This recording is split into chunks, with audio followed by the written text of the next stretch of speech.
Hello, everybody. This is Brett Norman.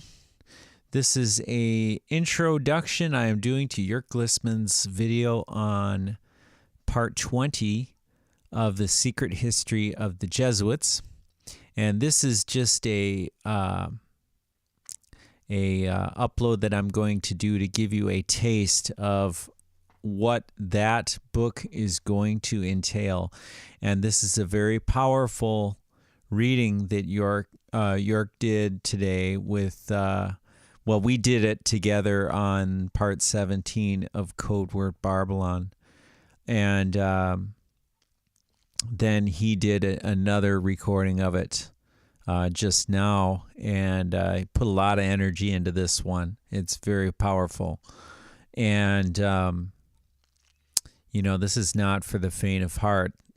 If you would like to learn more about what's coming to America and the price that we Americans are going to pay in terms of not dealing with taking a deeper look into our history, then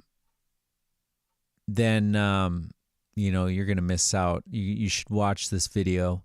It's about the atrocities that happened in Croatia and how those people were betrayed, and the army was used to butcher the Jews, Serbs, and Gypsies. Anyone that stood in the way of the Catholic agenda was considered an enemy.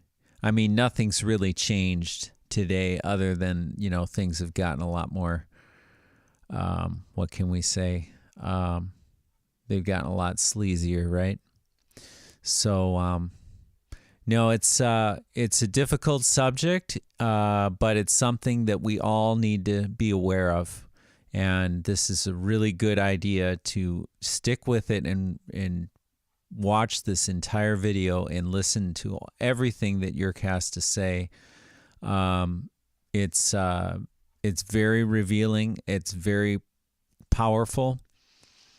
And it's something that we never get told. No one will tell you about this. You have to research this on your own. Jörg Glissman's the only one that I've known that has ever gone into this much detail into the atrocities of the hierarchy of Rome, the Roman hierarchy in the military. And it very likely will happen in America, and there are going to be a lot of people that will not care to watch this and will not care to be forewarned about it. And it's just too bad, but this is how things go. There are those of us that have studied the Bible, and we know that we're living in the last days, and we know we're going to have to live through some horrific events. They are coming. And this is a forewarning of those events. And history does teach us that lesson if we dig deep enough into the history to find these suppressed subject matters. I mean, in Europe, they have this, this stupid law where no one can even talk about the atrocities of what happened in the Holocaust. I mean, come on. This is the whole the stupid laws of the Pope that get pushed on us. We have to kick them aside, and our Bible comes first, and these magistrates and these leaders that we have, they are mocking God, and they are using the most atrocious and tyrannic laws against us. So, I think it's in Psalm chapter 2 gives us a nice solid basis to take a take a different look at what the kings of the earth are doing in this day and age. But anyway, I will let you get to the video, and I hope you enjoy this one. Watch through it, and I'll talk to you soon. Bye-bye for now.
Hello and welcome everybody to a new video from Jörg, Joggler 66, Hour of the Truth.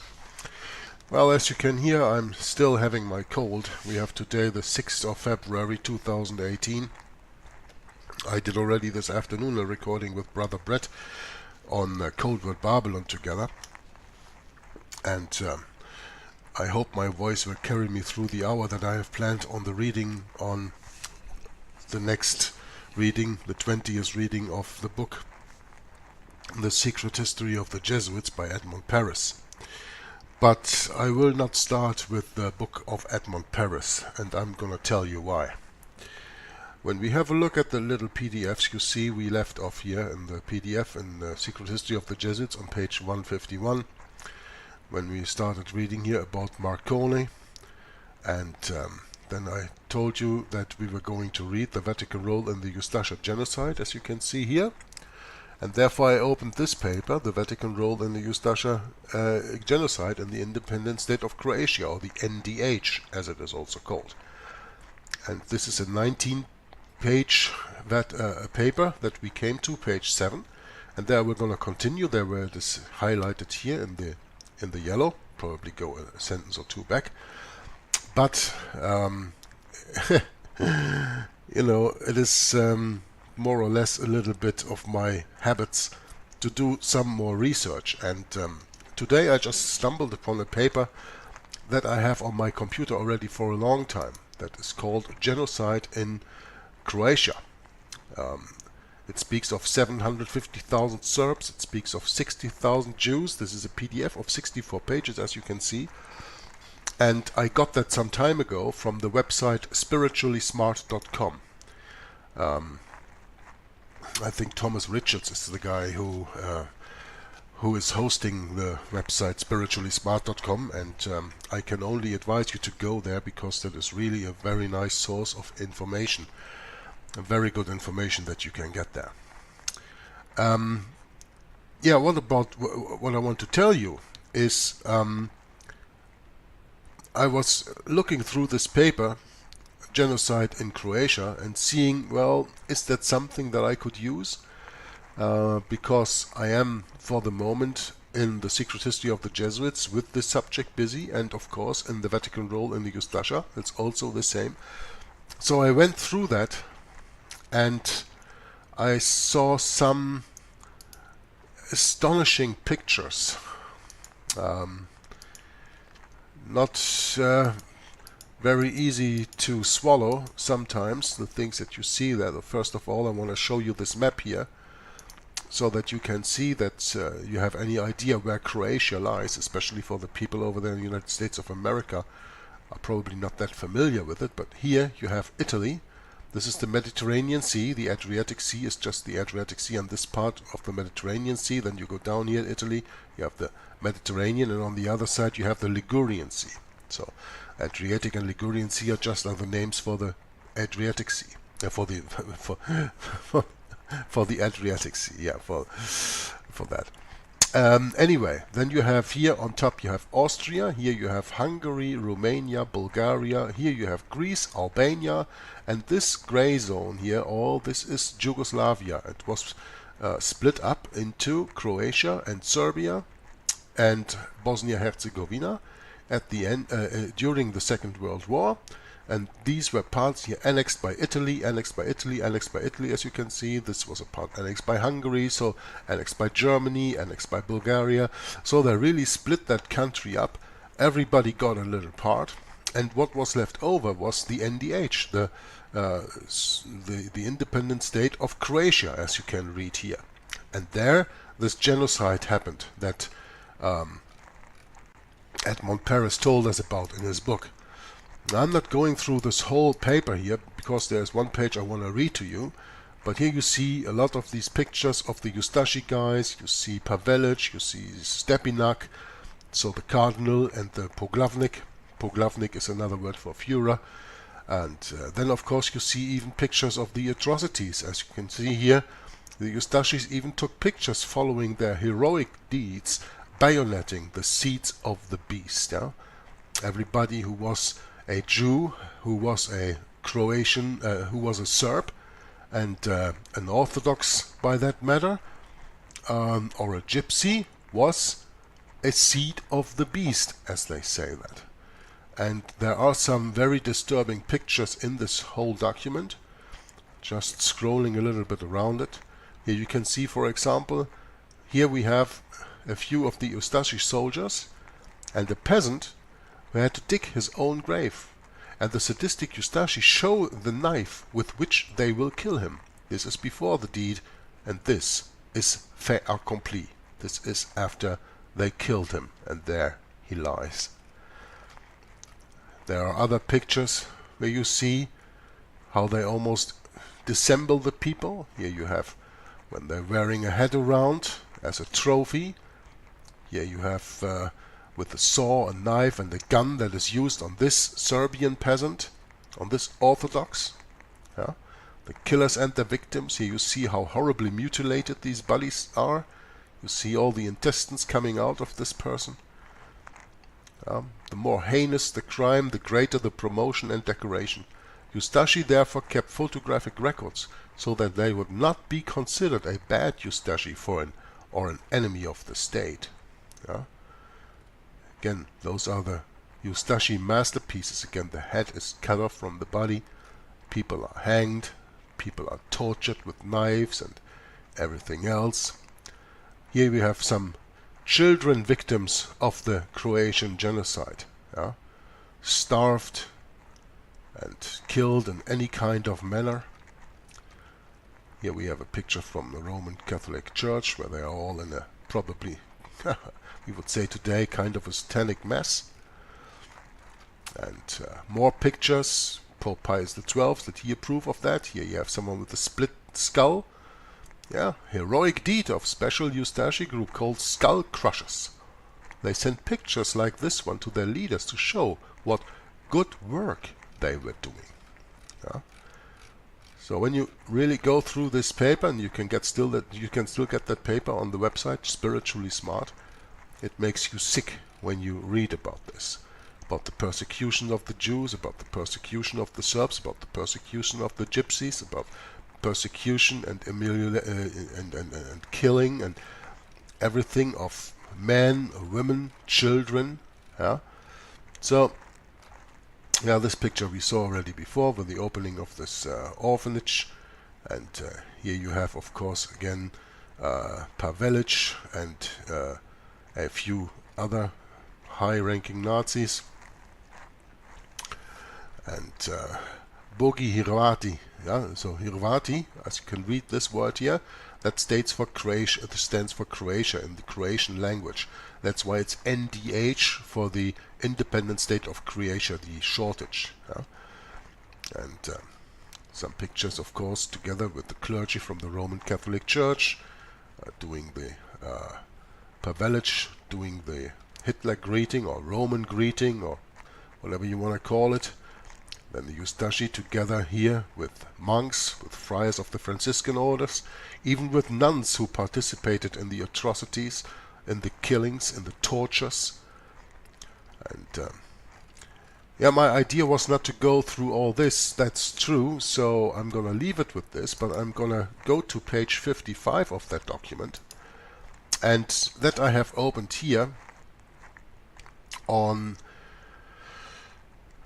the website spirituallysmart.com, as you can read here on the top. I'm on spirituallysmart.com. I opened this document, and this is a PDF that you can get from that site. And I'm on page 55. I just scrolled all through the pictures, and now we are going a little bit to this here. So, but before I'm going to read this, I want to put the picture here so that you can have this picture in the meantime. And I'm going to read to you what is standing here, because this, what is here on page 55, I find very intriguing. I find very important to read. I find very important to share with all of you, that we really learn what this Holocaust was all about. I mean, think about it. Why are they only always speaking about the Holocaust of the 6 million Jews that were killed by the Germans, and never speak about the Holocaust that was perpetrated against the Orthodox Serbs, against the Jews, and against the Gypsies in the satellite state of Croatia? Well, the answer is, and I can make a complete own video on, the answer is, of course, that the Holocaust the Germans perpetrated is needed in the minds of the people, because they need to justify their state of Israel, because of the Antichrist futurist agenda. Yeah? Because the Roman Catholic Church, the whole world, teaches, no, the papacy is not the Antichrist. The Antichrist is someone who comes in the end of time. Yeah? And we are not supposed to know who the Antichrist is, and we don't need to care about it anyway, because we are being raptured out here. That is the 70 weeks of Daniel's prophecy. Then the Antichrist will be revealed. That's what they tell you. And real Bible-believing Christians and Bible students and history students, interested people who follow readings like this, know that the Antichrist always was, is, and always will be, until Jesus Christ comes back, the papacy of the Roman Catholic Church. So they talk about this Holocaust all the time, because they need to justify that state of Israel over there. What are they going to do with it? There are many meanings about that. And my meaning, in my humble opinion, that state of Israel over there at the Mediterranean is just one big concentration camp.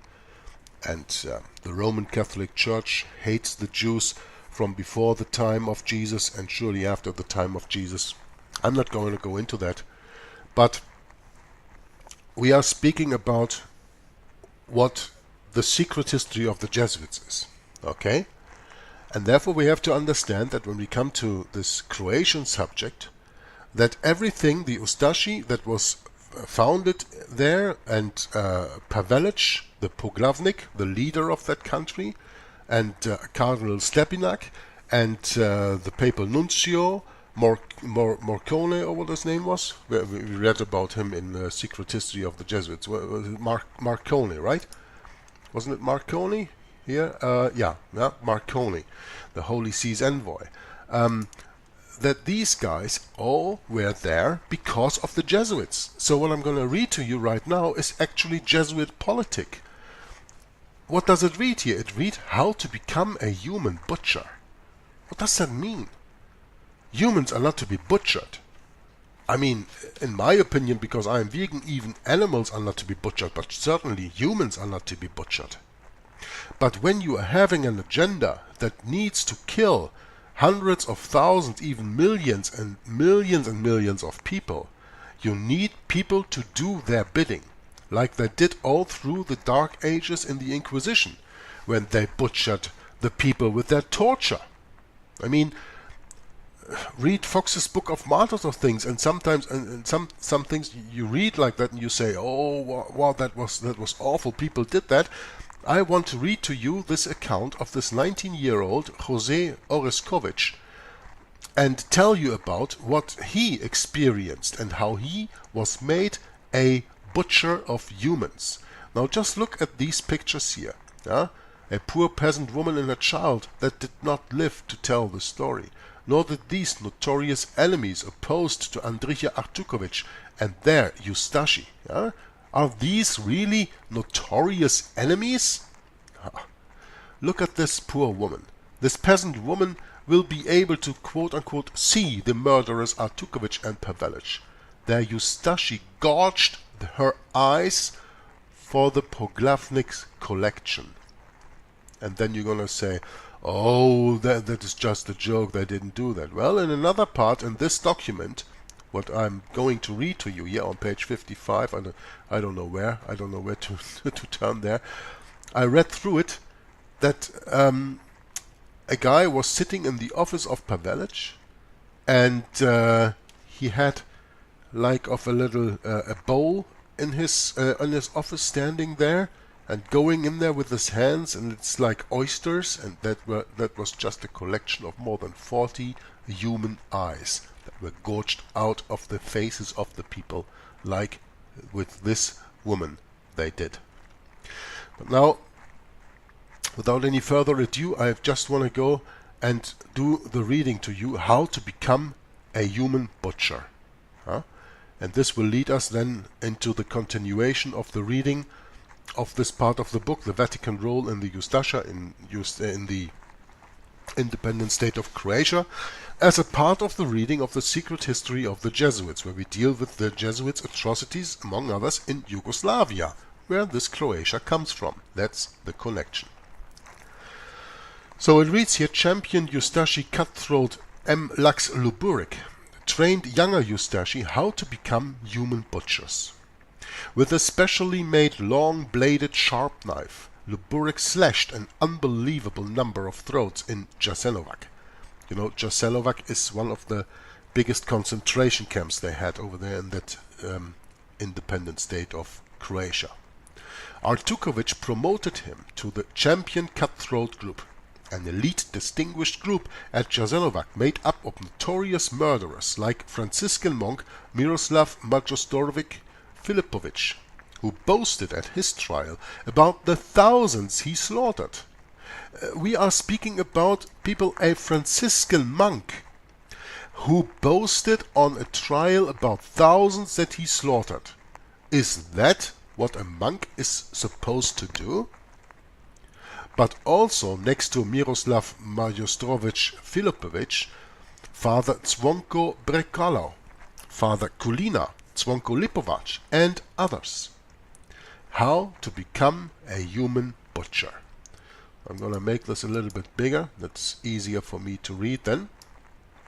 And you can still follow along.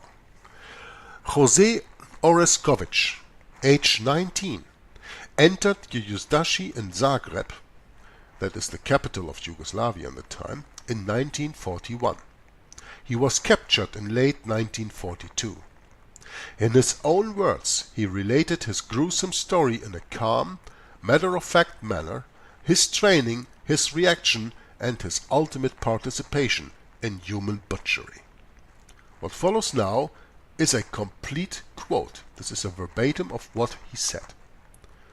The quote starts, "They," and there he refers to the interned people of the concentration camp like Jasenovac, "they slept under the bare sky. They were given only salty fish to eat, but although water was put in sight, they were not given any. The camp commanders ordered us to separate 200 prisoners from the first group. We then took them to the sea, which is the city of Pag, where they were slaughtered. 200 people were slaughtered at the sea by the city of Pag.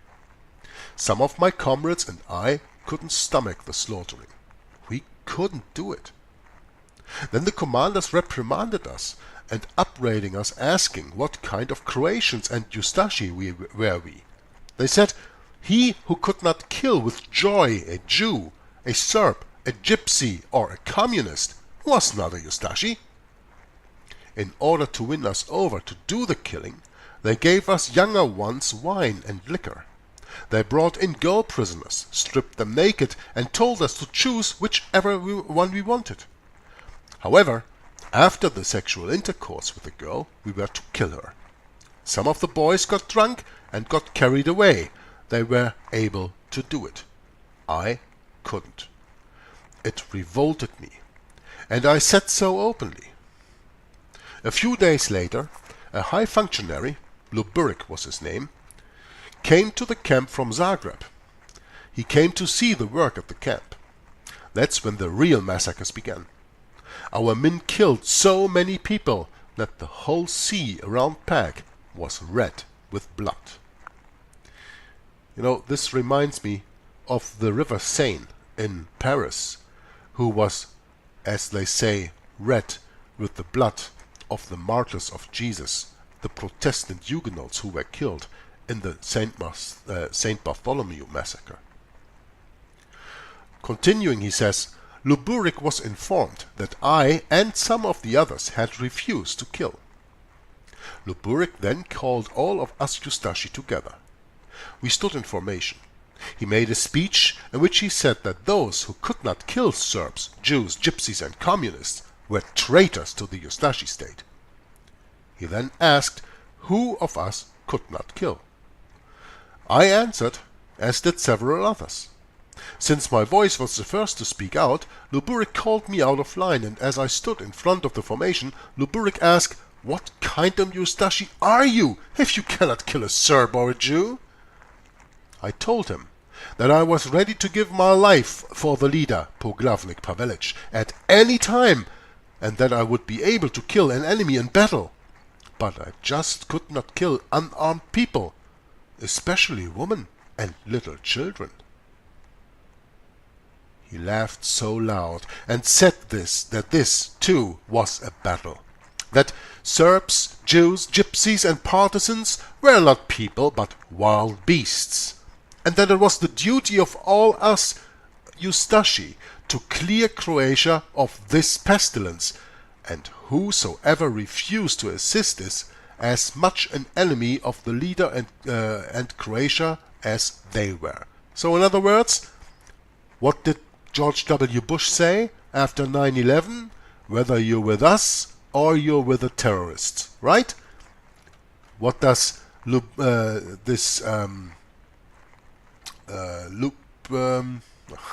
Luburik say here?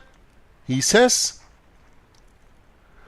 "And whosoever refused to assist is as much an enemy of the leader, Poglavnik, and of Croatia as they were, the Jews, the Gypsies, the Communists, and the Serbs." Okay? Anything new in the world when George W. Bush spoke that whether you're with us or with the enemy? No. It's the same what this guy Luburik already said in 1941. Luburik then called one of his men and whispered something. The man left the room. He returned with two small 2-year-old children. Luburik said they were Jewish children, and he handed one over to me and told me to kill the baby. I answered I couldn't do it, whereupon all those around me burst into laughter and teased me. Then Luburik took out his knife and slit the throat of the child in front of me, saying, "There, that's the way to do it." The sound of the child's scream and the blood gushing out made me faint. I almost fell. One of the Ustashi caught me. When I had somehow pulled myself together, Luburik ordered me to raise my right foot. I did so, and he put the other child under my foot. Then he commanded, "Smash!" I did just that. I crushed the child's head with my foot. Luburik patted me on the shoulder and said, "Bravo! You'll make a good Ustasha yet." That is how I committed my first murder. After killing this first child, I got dead drunk. While drunk, some of us raped some Jewish girls and then killed them. Later, I didn't have to get drunk. Afterwards, when Slaino was liquidated and all its prisoners killed, I was sent to the district of Carinthia to clean out the Serbs. You know what my record is there. That is what we can read elsewhere. For the moment, I want to leave it with what Jose Oreskowicz, aged 19, tells us here. 19, the average age of the American soldier in the Vietnam War. An innocent young man who was made a brutal butcher of men, in the example that we just read here. Giving them alcohol, and then letting rape women and afterwards kill them? What did they do in the other armies? Giving the people opium, cocaine, and other kinds of drugs to get them sedated and then do their bidding. That was always their idea, right? Now, I hope that you learned something of this little reading, and you can of course go to Spiritually Smart and read the whole document and avail yourselves of the information that is out there. I think that sometimes these readings are quite abstract, and I want to make it a little bit more vivid so that you can really imagine what it is like to be in a war like that, and to be called out in front of all the other people, and then what group pressure and the pressure of a superior who asks of you to just stamp your feet on the head of a 2-year-old little innocent baby, what that can do to you. And we just experienced what that could do to this 19-year-old man. And how he, after this first killing, became a bloodthirsty killing machine. These guys went out with their special blades into Jasenovac and other concentration camps and killed hundreds, if not thousands, of people a night by slitting their throats and cutting them open. Those are the atrocities of war. This is the secret history of the Jesuits that we read about here. So, I'm gonna put the picture on the right page again here, and then we're gonna see to continue. We were reading in that book, but I'm continuing now in the other that I copied from that website, the Vatican role in the Ustasha genocide in the independent state of Croatia, where we left off last time. Here on page 7. We are speaking again about Cornwall. You know, remember, Cornwall was the one who had this book, Hitler's Pope, the picture I just put up here. Cornwall wrote that the nature of the Ustasha regime was well known to the Vatican from the beginning. So that means what we've just read from that website, Spiritually Smart, that was about the Ustasha executing, terminating, genociding little children, innocent women and men. And that nature of the Ustasha regime was well known to the Vatican from the beginning. From the outset, the public acts and statements concerning ethnic cleansing and the anti-Semitic programs were well known to the Catholic Episcopate and Catholic Action. These racist and anti-Semitic programs were therefore also known by the Holy See, and thus by Pacelli, at the point when he greeted Pavelic at the Vatican. These acts were known, moreover, at the very point when clandestine diplomatic links were being forged between Croatia and the Holy See. On May 8, 1941, Pavelic met Pope Pius XII at the Vatican in what Cornwall described as a, quote, devotional audience with the Pope.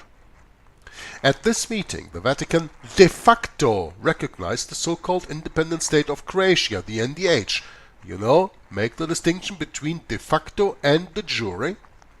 At this meeting, the Vatican de facto recognized the so-called independent state of Croatia, which included Bosnia-Herzegovina, even though the NDH was an occupied Nazi puppet state, or the creation of Adolf Hitler and Benito Mussolini, maintained not by popular will, by election, but by military force. Moreover, Abbot Ramiro Marconi, the papal nuncio to that country, was appointed the apostolic legate or nuncio to Zagreb, the personal representative of the Pope to the NDH. Marconi was a priest of the Benedictine monastery of Montevergine. He was the personal emissary or ambassador of the Pope to the NDH regime. Marconi and his secretary, Giuseppe Masucci, would visit the NDH and be photographed with Ante Pavelic, Andrea Artukovic, Aloysius Stepinac, and German and Italian military officers. He was photographed with Pavelic in the town of Zaprezic, northwest of Zagreb, with his secretary Giuseppe Masucci. He was also photographed with Stepinac together with Roman Catholic priests and fascist military officers who are shown giving a fascist salute.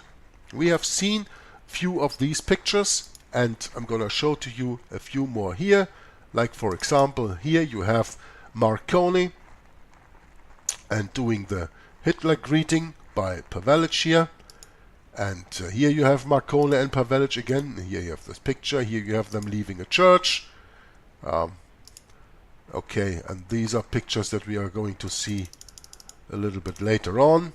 But here you have Monsignor Ivan Tsaric, also a Ustashi covering from the Roman Catholic Church. Here you have Stepinac and Marconi together with a Nazi general. Let's leave this picture on for a moment. Giuseppe Ramiro Marconi was born in 1882 in Italy. He was ordained a priest of the Order of St. Benedict in 1906. In 1918, that means at the end of World War I, he was appointed the abbot of Montevergine, monastery in Italy. He lectured in philosophy at the College of San Anselmo in Rome. According to Cornwell, the author of Hitler's Pope, Marconi had clearly been selected to soothe and encourage the Ustashi leaders by Pacelli himself. Marconi died in 1952. At the time of the Vatican de facto recognized the Ustasha NDH state, did it know of the massacres against Serbs? The atrocities were described by Carlo Falconi in his documentation of the crimes in The Silence of Pius XII, which was published by Faber in 1970 in London. On April 28, 1941, Ustasha troops attacked the Bjelovar district, where 250 Serbs were killed and being buried alive. In Otokak, several days later, 331 Serbs were murdered. On May 14, in Glina, hundreds of Serbs were murdered in the Orthodox Church after being forcefully converted to Roman Catholicism. So this is what they do. They say, convert or die. People convert, and then they kill them anyway. And you know why? Because they don't have their salvation anymore. Not speaking about Orthodox now, who converted to Roman Catholicism, but think about Protestants, who give up their salvation by converting to Roman Catholicism in order to save their lives, and then being killed, probably not saved anymore. There is no evidence that the Vatican or Pope Pius knew of these mass murders. Is there no evidence? Well, what did the Vatican know then? The Vatican knew that Ante Pavelic was a totalitarian dictator, a fanatical Croat ultra-nationalist zealot, and Roman Catholic who was sponsored and installed in power by Adolf Hitler on the one hand and by Benito Mussolini on the other. They knew Pavelic was a hardcore fascist who supported and endorsed Nazi Germany and fascist Italy. They knew about the anti-Serbian, anti-Jewish, anti-Roma laws that the NDH had passed. The Vatican knew Pavelic was committed to the policy of forceful conversion of Orthodox Serbs to Roman Catholicism. Moreover, the Vatican knew also that the NDH was a Nazi puppet state created by Nazi Germany that was under German military occupation and control. The NDH was not recognized by the United States, Great Britain or the Soviet Union. The NDH declared war against the Soviet Union and sent Croatian volunteers to participate in Operation Barbarossa. Operation Barbarossa, for the ones who don't know, that was the German campaign against Russia. The NDH had even declared war on the Allies, declaring war against the US and Britain on December 12, 1941, and had sent 8,000 troops to the Russian front, even sending troops to Stalingrad. The Allies did not recognize the NDH, an Axis belligerent or enemy state. The Vatican, however, did, even if de facto. The genocide committed in the NDH was open and common knowledge. In the Catholic Church and the Holocaust between 1930 and 1965, in Indiana University Press from 2000, historian Michael Fayer concluded that, quote, "It is impossible to believe that Stepinac and the Vatican did not know that the Ustasha murders amounted to genocide." Unquote. It is impossible to believe. Why? Because even though they maybe don't admit it, every finger points at them. Every finger points at their knowledge, at their involvement. Yeah?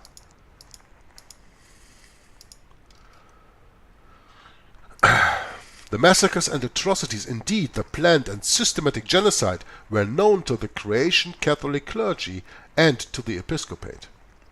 As Cornwell noted, quote, "The clergy often took a leading part." Unquote.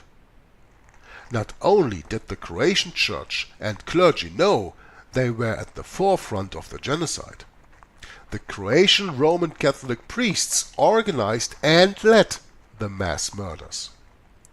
As Cornwell noted, priests were in many instances the instigators and even the leaders of the genocide. Quote, "Priests, invariably Franciscans, took a leading part in the massacres. Individual Franciscans killed, set fire to homes, sacked villages, and laid waste the Bosnian countryside at the head of Ustashi bands." Unquote. He cited an Italian reporter who described an attack in September 1941 south of Banja Luka in northern Bosnia. A Franciscan priest was exhorting Ustashi troops with a crucifix. It was the intervention of Italian troops that prevented a larger bloodbath. The Italian army provided protection to Serbs, Jews and Roma, saving thousands of lives. The Vatican could plead ignorance with what was occurring in Poland and elsewhere in Europe, but not in Croatia. According to Cornwell, Pacelli was better informed of the situation in Croatia than he was of anywhere else in Europe other than Italy. His legate Marconi made repeated visits to Croatia and brought back eyewitness accounts. Croatian bishops, some of who sat in the Ustasha parliament, communicated with the Pope and the Vatican on a regular basis. Pacelli also had access to the BBC, which was monitored and translated for the Vatican by Francis Osborne, the British minister to the Vatican. The BBC broadcasts news reports on the atrocities in Croatia, which no one could miss. On February 16, 1942, the BBC broadcast the following report attacking Zagreb Archbishop Stepinac for his complicity in the mass murders. Quote, "This is from the BBC broadcast. The worst atrocities are being committed in the environs of the Archbishop of Zagreb. The blood of brothers is flowing in streams. The Orthodox are being forcibly converted to Catholicism, and we do not hear the Archbishop's voice preaching revolt. Instead, it is reported that he is taking part in Nazi and fascist parades." Unquote. That was the broadcast from the BBC. How was it possible for the Vatican not to know of these mass murders and forceful conversions when the Roman Catholic Church was hierarchical in organization?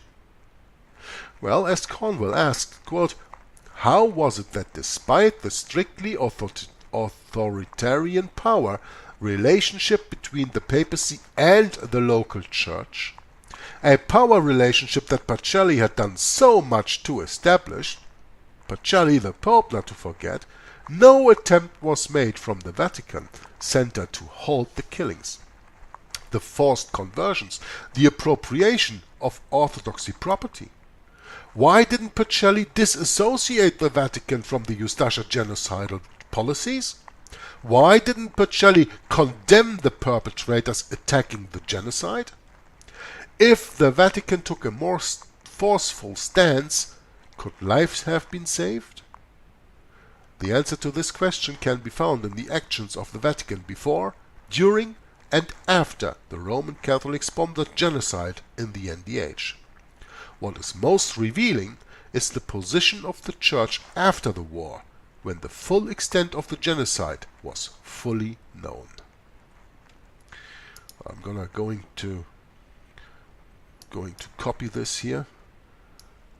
I think I have to put this in my search engine in just a second. So let's continue reading here. And here we see, of course, another picture of Marconi, the papal nuncio to the NDH. What was the extent of the genocide in the NDH? Cornwell remarked, quote, the tally almost defies belief. He offered these numbers from the Final Solution, Origins and Implementation, edited by David Cesarini, published in London in Routledge Publishing in 1996. 487,000 Orthodox Serbs, 27,000 Gypsies were murdered between 1941 and 1945 in the independent state of Croatia, the NDH. Out of a population of 45,000 Jews, approximately 30,000 were murdered during the same period. 20 to 25,000 were murdered in the Croatian death camps such as Jasenovac and Nova Gradiška, while 7,000 were sent to the gas chambers. Even if we assume these figures are inflated and subject to debate, the extent of the genocide was not minimal or insignificant. This was a genocide. Be sure of that. Now what I just copied here are pictures of the Nova Gradiška concentration camp that you can find here on Google Pictures. And this is why I will leave this for a moment on. These pictures are what we've just read about. We read about the Croatian death camps such as Jasenovac, and I showed you a picture of that already before, and the other one, Nova Gradiška. That's this one. And there you have these pictures here. This is what you find when you do a Google search on the concentration camp with the name of Nova Gradiška, where thousands and thousands of Jews and Orthodox Serbs and Gypsies were killed during the NDH, during the independent state of Croatia between 1941 and 1945. Sometimes pictures say more than 1,000 words. Let's just have a look.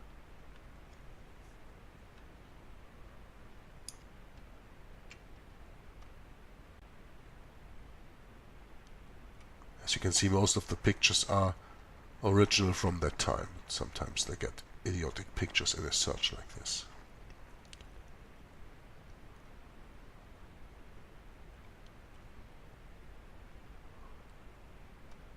Doesn't this make you scream, never again?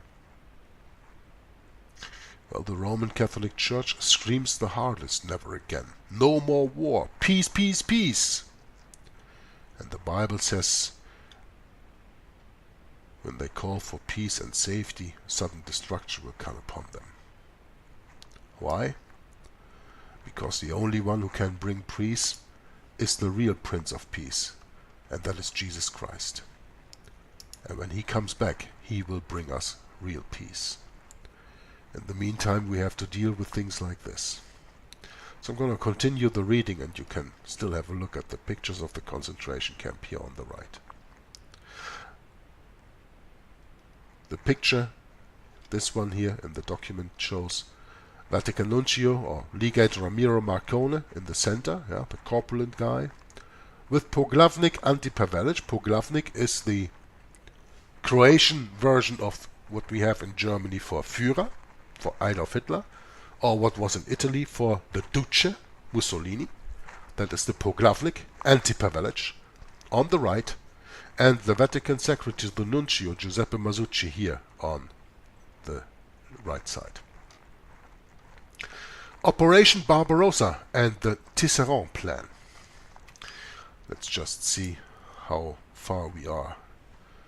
Okay, just had to check that. The Vatican regarded the Soviet Union and the spread of communism as their greatest threats.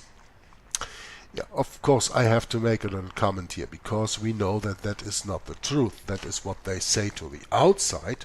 That is the exoteric teaching. The esoteric teaching is something else.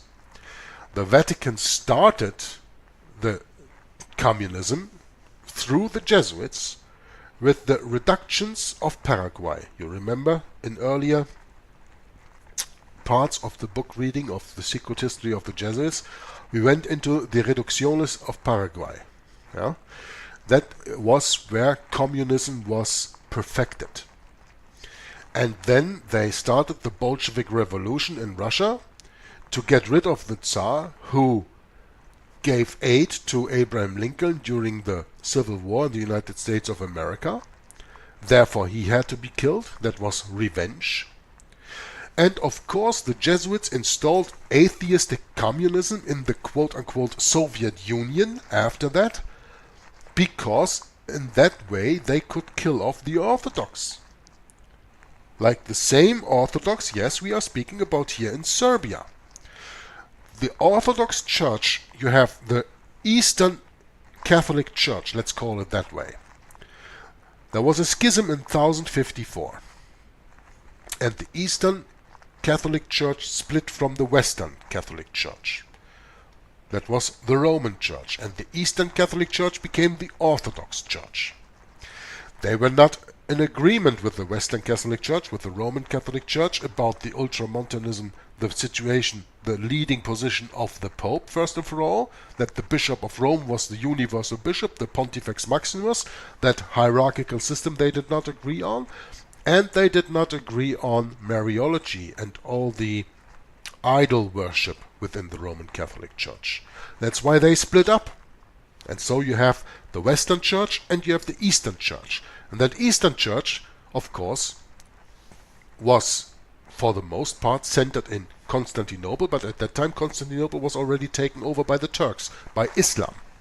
So you had that church in Greece, that's why you have the Greece Orthodox, and then going up to the north into Russia, and all the countries in between.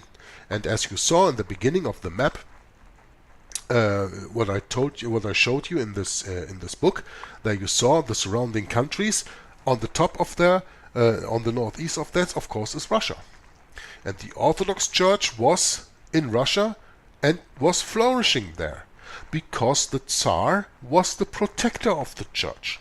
That's why the Tsar had to go, and an atheistic communist regime had to be installed that would persecute the Orthodox Church. Because for the Orthodox, the Roman Catholics had the credo, convert or die. So, and because they didn't want to convert, they just killed them. Stalin killed more than 15 million Orthodox Russians during his reign. That's a Holocaust never spoken about. Maybe we do that in the future.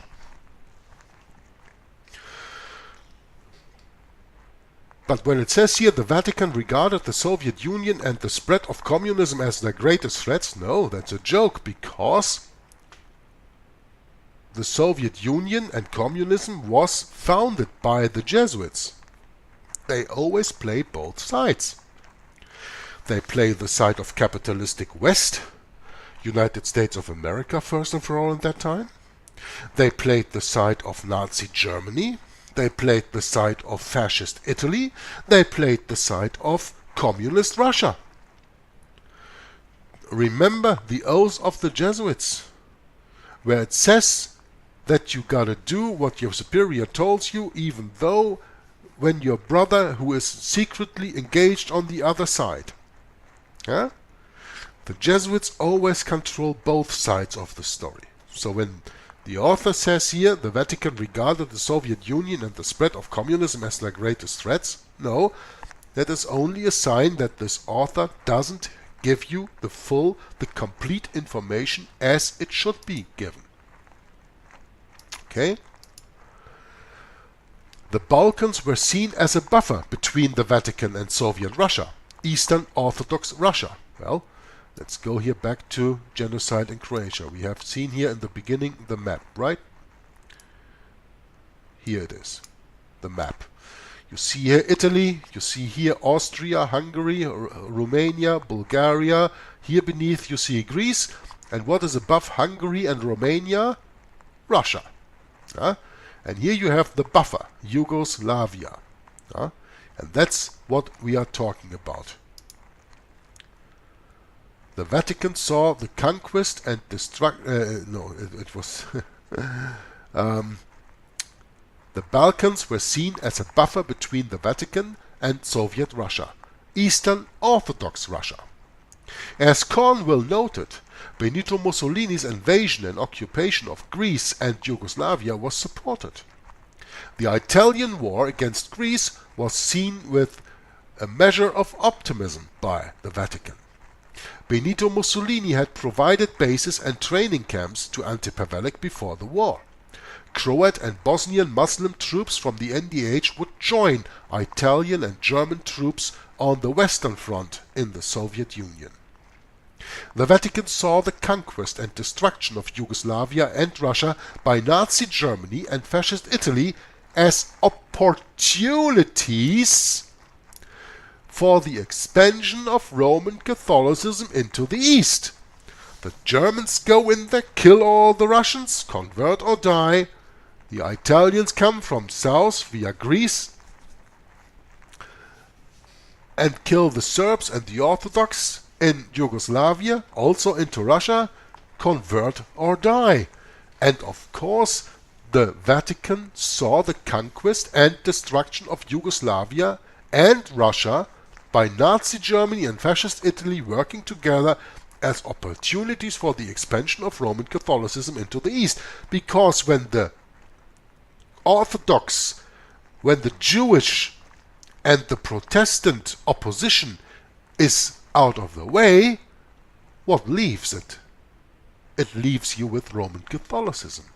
That's the plan all along.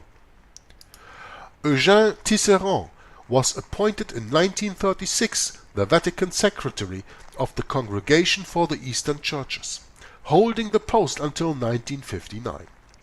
He was a French priest who held several prominent high-level positions at the Vatican. He was infamous for the so-called Tisserand Plan, which was a plan to convert Eastern Orthodox to Roman Catholicism. Here we see a picture of the decisive battle of World War II, when the Russian Red Army troops with T-34 tanks attacked German positions at Kursk, 1943, and that started the German retreat. The Tisserand Plan, the document continues, was documented by Reinhard Heydrich, head of the RSHA, in his report, quote, New Tactics in Vatican Russia Work. Isn't that an interesting name for a working paper of Reinhard Heydrich? New Tactics in Vatican Russia Work? For the Vatican, the destruction and dismemberment of Yugoslavia was an opportunity to expand Roman Catholicism in the Balkans and Eastern Europe. We just said that a little bit earlier too. The weakening and even outright destruction of the rival Orthodox Church was planned and expected. The Vatican had its sights on Russia and Eastern Europe as well. In the entity, 5 centuries of secret Vatican espionage, published in 2008 by Eric Frattini, translated by Dick Cluster, the Tisserand Plan is analyzed. Tisserand and Father Robert Lieber devised the plan to use the German conquest and occupation of the Soviet Union to expand Roman Catholic influence. Testifying at the Nuremberg trials on October 2, 1945, Franz von Papen, the Knight of Malta and the Vice-Chancellor behind Hitler, stated, quote, "The re-evangelization of the Soviet Union was a Vatican operation, whether carried out through its missionary department or its secret service," meaning violence, meaning Jesuit shock troops, the SS, or the Ustashi in other places. What did I highlight right here? The re-evangelization of the Soviet Union was a Vatican operation. Re-evangelization? Well, the Catholicization of the Soviet Union. That were the plans all along. Getting rid of orthodoxy and installing Roman Catholicism. Installing the Church of Satan. In the Soviet Union, the plan was led by Niccolo Estorzi and Holy Alliance agents. Heydrich wrote in his report, quote, "The Pope's agents are taking advantage of the situation, and this must be stopped." Unquote. Vatican agents were infiltrating Nazi-occupied areas of Russia to convert them to Catholicism. The decisive battle of World War II was at the Eastern Front in 1943 at Kursk. This battle broke the back of the German army and forced it into a strategic retreat for the remainder of the war. Germany would lose the war. What the Vatican did was to prepare for the military defeat of Germany.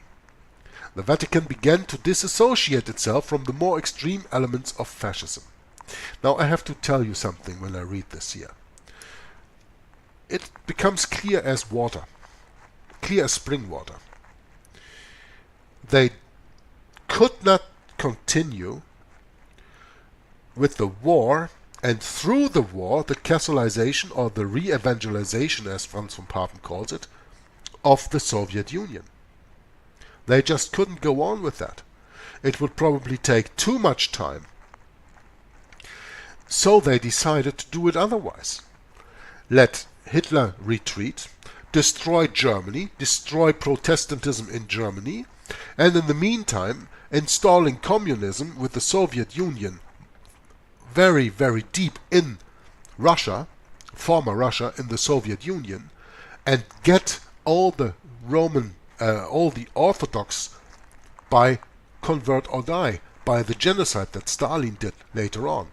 It was just a change of plans.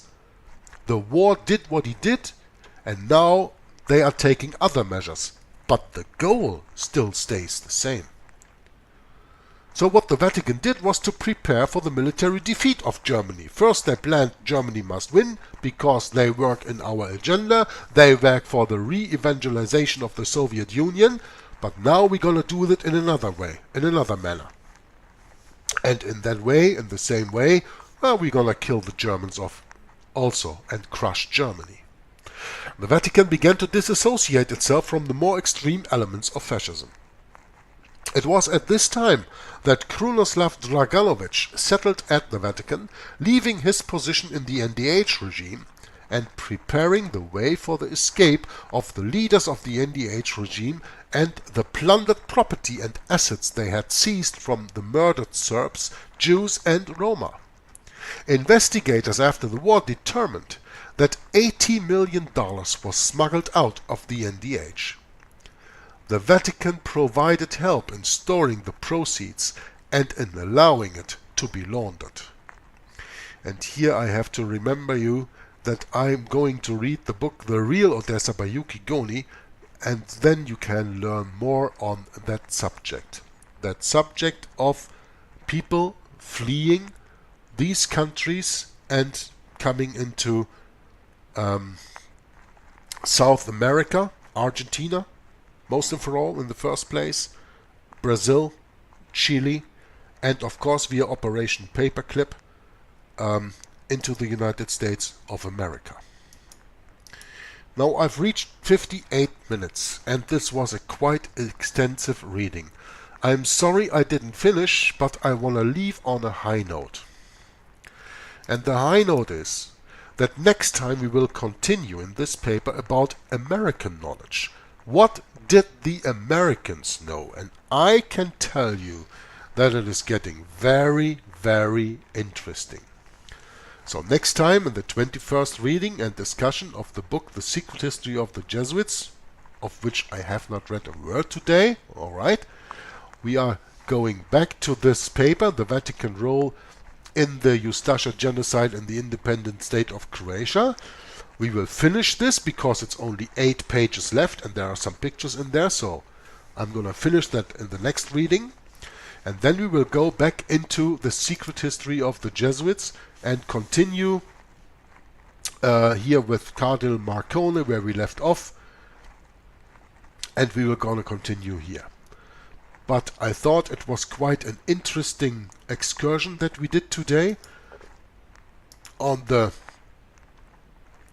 genocide of Yugoslavia, or the genocide of Croatia, the genocide that was done by Croatian Ustashis, by the Croatian hierarchy of the Roman Catholic Church, backed by Rome that de facto acknowledged the NDH state of Croatia in the Second World War. And I also found it very important that we read this testimony of how to become a butcher of humans, as I read to you. Now you can say, well, that was brutal. Well, I'm only reading about it. There are people out there who live that, who live by that, and who daily do those things. That is what I call brutal. But I'm teaching you this because only when you understand your history, you can make predictions for the future. When you see what happened there in Yugoslavia, you will maybe see that this is coming to you in the United States of America in the future. And I don't want to be the bearer of bad news, but you can make up your own mind by doing your own studies. And with all the studies, never forget, in the very first place, open your Bible. Read the King James Bible. There is the only truth in. But this historical knowledge is important for you to know too. So I hope you enjoyed my reading and you learned something, and I maybe sparked a little that you are going to do your own research in this regard and will come to a broader knowledge of these facts, and that you will see that there's on the internet much disinformation, and that when you really do your own studies based on the Bible, that you see that what I told you today is the truth. That's why I call my ministry Hour of the Truth. You're getting 1 hour full of truth. Thanks for watching. Thanks for listening. And until next time, Joggler 66 from Hour of the Truth says, God bless you and bye-bye. Especially I work in dealing with the infiltration of churches and religious institutions as well as government. That cover a tremendous number of institutions. And the purpose of that infiltration was what for? Well, the purpose is what the Roman Catholic system has all the time as her own purpose, is to infiltrate, to penetrate all the areas of life where the Roman Catholic can have control and access for the coming world government. Simply put, this country and this world benefit from your commitment to Jesuit principles, to being men. As a graduate of another great Jesuit institution, Xavier University, I have great affection for the value and purpose of a Jesuit education. What that means is, in preparation for that world government, the Roman Catholic institution, especially since the establishment of the Jesuit order in 1541, throughout all these 500 years, they've been in preparation and through infiltration and penetration of every level of society in order to take over the world politically and religiously. What a beautiful day the Lord has made. Holy Father, on behalf of Michelle and myself, welcome to the White House. There are two doctrines that define very well these dangerous goal of the Roman Catholic institution. Two doctrines define this very well. One is called the doctrine of the apostolic succession, and that is dealing with the papacy. And the other is the doctrine, the temporal power, and that is dealing with world government. Of course, both, because you can see that even the Pope and his own individual office, he meet those requirements. He is not only the head of his church, as he called himself, John Paul II, the present Pope. He said he is the pastor of his church. He is not only that, but he is the head of his state. It is a sign, perhaps, of how far we have come in this country that today's news of formal recognition between the governments of the United States and the Vatican did not create a furor. Once upon a time, it would have. Once upon a time, and not all that long ago, it did. From the time of President Washington, that was the first president to be utilized by the Jesuits. If you were not aware of that, President Washington already was initiated by the Jesuits to bring about the first communication with the Vatican ever known in this country. From there on, President Reagan, throughout all this time, President Reagan has come to fulfill the greatest moment in the history of this conspiracy.